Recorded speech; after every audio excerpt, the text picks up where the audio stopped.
आज माझ्यासमोर काही ज्येष्ठ स्वातंत्र्य सैनिक देखील आहेत.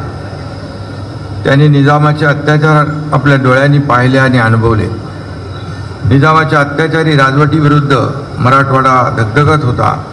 स्वामी रामानंद तीर्थ यांच्या नेतृत्वाखाली जनता हैदराबाद संस्थान भारतात विलीन करण्यासाठी तीव्र संघर्ष करत होती.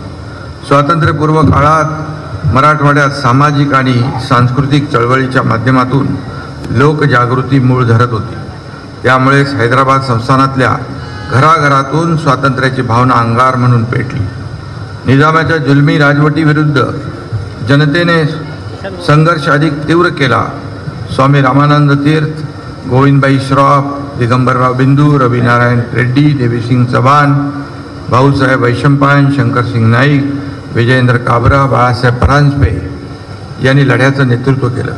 काशीनाथ कुलकर्णी, दगडाबाई शेळके, विठ्ठलराव काटकर, हरिश्चंद्र जाधव, जनार्दन कोर्टीकर गुरुजी, सूर्यभान पवार, विनायकराव चारठाणकर, विश्वनाथराव कातमेश्वरकर अशा अनेक स्वातंत्र्य सैनिकांनी मराठवाडा मुक्तीसंग्राम अजरामर केला. एक संघ भारताचे स्वप्न सत्यात उतरवण्यासाठी हैदराबाद संस्थान भारतात विलीन होणं आवश्यक होतं. ही बाब लक्षात घेऊन भारताचे तत्कालीन गृहमंत्री सरदार वल्लभभाई पटेल यांनी निजामाविरुद्ध पोलीस कारवाई सुरू केली. पोलीस कारवाई सुरू होताच काही दिवसातच भारतीय सेनेने हैदराबाद संस्थानवर ताबा मिळवला. स्वामी रामानंद तीर्थ यांच्या नेतृत्वाखाली मराठवाड्यातील जनतेने दिलेल्या अभूतपूर्व लढ्याला यश प्राप्त झालं. या लढ्यात असंख्य स्वातंत्र्य सैनिकांनी हैदराबाद संस्थान भारतात विलीन व्हावं यासाठी तीव्र संघर्ष केला. अनेकांनी हुतात्म्य पत्करलं. मराठवाडा मुक्तीसंग्राम दिनाचं औचित्य साधून मी या हुतात्म्यांना सर्व स्वातंत्र्य सेनानींना अभिवादन करतो. हा स्वातंत्र्य संग्राम कोणीच विसरू शकणार. हैदराबाद मुक्तीसंग्राम म्हणजे केवळ भारतीय सामर्थ्याची चुणूक नव्हती, तर अनेक पिढ्या या संग्रामाला लक्षात ठेवतील. काळ पुढे सरकतो, पण इतिहासानं दिलेली शिकवण आपण विसरता कामा नये. आणि म्हणून आपल्या देशाला मराठवाडाच्या स्वातंत्र्य लढ्याची अधिक माहिती करून देण्याची गरज आहे. आणि या दृष्टिकोनातून आम्ही गेल्या वर्षी छत्रपती संभाजीनगर येथे सुंदर असे स्मृती स्मारक उभारण्यासाठी शासनाच्या वतीने 100 कोटी रुपये निधी दिला आहे. जिल्हा नियोजनामधून प्रत्येक जिल्ह्याला 2 कोटी रुपये दिले आणि मुक्तीसंग्रामाशी संबंधित कार्यक्रमांना सुरुवात केली. खऱ्या अर्थानं गेल्या 2-2.25 वर्षापासून मराठवाड्याच्या विकासासाठी ठोस पावले उचलले. मी अतिशय जबाबदारीने सांगू इच्छितो की महायुती सरकारनं मराठवाड्याला प्रगतीत आघाडीवर आणण्यासाठी जे काय आजवर केलं ते आपल्या समक्ष आहे. मराठवाड्याला मागासलेल्या या शब्दापासून मुक्ती मिळाली पाहिजे हा निर्धार आपण केला आहे आणि त्या दिशेने वाटचाल सुरू केली. अगोदर मराठवाड्याच्या अनुशेषात भर पडली होती. विकासाचे प्रकल्प मंदावले होते, पण महायुती शासन यासाठी विशेष प्रयत्न करते. 2023च्या मंत्रिमंडळ बैठकीत निर्णयांची धडाकेबाज अंमलबजावणी करू म्हणून आम्ही शब्द दिला. 2023च्या मंत्रिमंडळ बैठक निर्णयांची गेल्या वर्षी आम्ही राज्य मंत्रिमंडळाची बैठक छत्रपती संभाजीनगरला घेतली आणि 45,000 कोटींपेक्षा जास्त कामं आणि प्रकल्प सुरू केले. 16 सप्टेंबर 2023ला 29 निर्णय व 26 घोषणा करण्यात आल्या. यापैकी 29,000 कोटींची कामे पूर्णत्वाकडे चालली आहेत. उर्वरित कामं प्रगतीपथावर आहे. हे फक्त कागदावर ठेवलं नाही, तर याची अंमलबजावणी सुरू झालेली आहे. आणि म्हणून मराठवाड्याला दुष्काळ हटवण्यासाठी, नद्यांचं समुद्रात वाहून जाणारं पाणी गोदावरी खोऱ्यात वळवण्यासाठी सुमारे 15,000 कोटींची योजनेचा प्रकल्प अहवाल तयार. दमनगंगा एकदरे, गोदावरी वाघाड नदीजोड योजना आणि दमनगंगा वैतरणा, गोदावरी कडवादेव नदीजोड योजना, पार गोदावरी नदीजोड योजना यांना वेग देतात. दुष्काळवाडा ही मराठवाड्याची ओळख आपल्याला कायमची पुसायची. मराठवाड्यातल्या तीर्थक्षेत्राचा विकास करण्याची घोषणा आपण केली. त्याला देखील मान्यता देण्याची कामही सुरू होत आहे.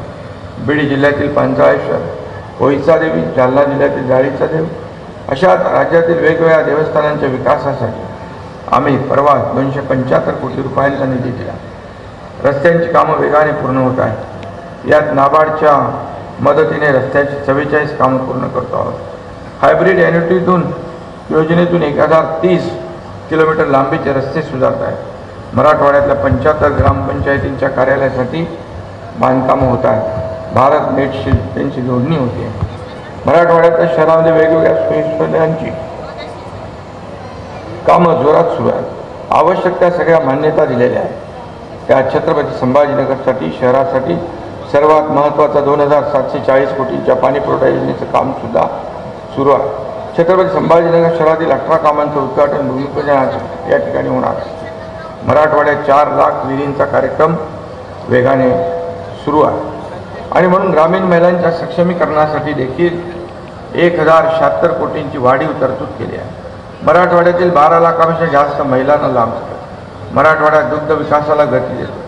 8 जिल्ह्यात हा दुग्ध विकास प्रकल्पाचा पहिला टप्पा 2027 पर्यंत राबवला जाईल. त्यासाठी NDDB आणि मदर डेअरी सहकार्य करत आहे. यात काही विदर्भातले जिल्हे आहेत. त्यासाठी नुकताच 149 कोटीला मान्यता आपण दिली. कापूस आणि सोयाबीन उत्पादकांना 5000 कोटींचं अनुदान मंजूर केले आणि त्यामध्ये त्यांच्या खात्यात पैसे जमा सुरू झालेले आहे. मराठवाड्यातील खालसा झालेल्या वर्ग 2च्या इनाम व देवस्थानच्या जमिनी वर्ग 1 करतोय. लाखो नागरिकांना त्याचा लाभ होईल. शेंद्रा येथील ऑरिक सिटीत 20,000 कोटींची गुंतवणूक असलेला किर्लोस्कर टोयोटाचा इलेक्ट्रिक हायब्रिड कार प्रकल्प येतो. बिडकीनमध्ये 100 एकर जागेवर 2000 कोटींची गुंतवणूक असलेला एथर एनर्जी कंपनीचा EV प्रकल्प येतोय. मराठवाड्याच्या उद्योगांना विद्युत शुल्क माफीच्या कालावधीस मार्च 2029 पर्यंत मुदतवाढ दिली आहे. अल्पसंख्याक विद्यार्थ्यांच्या उच्च शिक्षणाची शिष्यवृत्ती 50,000 पर्यंत वाढवली आहे. विद्यार्थ्यांना याचा मोठा फायदा होईल. मुख्यमंत्री युवा कार्य प्रशिक्षण योजनेत मराठवाड्यात 25,000पेक्षा जास्त युवकांनी योजनादूत म्हणून नोंदणी केली आहे. मुख्यमंत्री तीर्थदर्शन योजना असेल त्यामध्ये हजारो ज्येष्ठांनी रजिस्ट्रेशन केले. त्याची छाननी सुरू आहे. आणि त्याचबरोबर लाडक्या बहिणीच्या बाबतीमध्ये तर आपल्याला सगळ्यांना माहीत आहे, त्यामध्ये देखील 1,59,00,000 लाडक्या बहिणींच्या खात्यात पैसे जमा झाले. आणखी जवळपास 1 कोटीचं टार्गेट आपल्या समोर आहे. छत्रपती संभाजीनगरात अल्पसंख्याक संशोधन आणि प्रशिक्षण संस्थेसाठी निधी मंजूर केला आहे. लवकरच तिथेही काम सुरू होईल.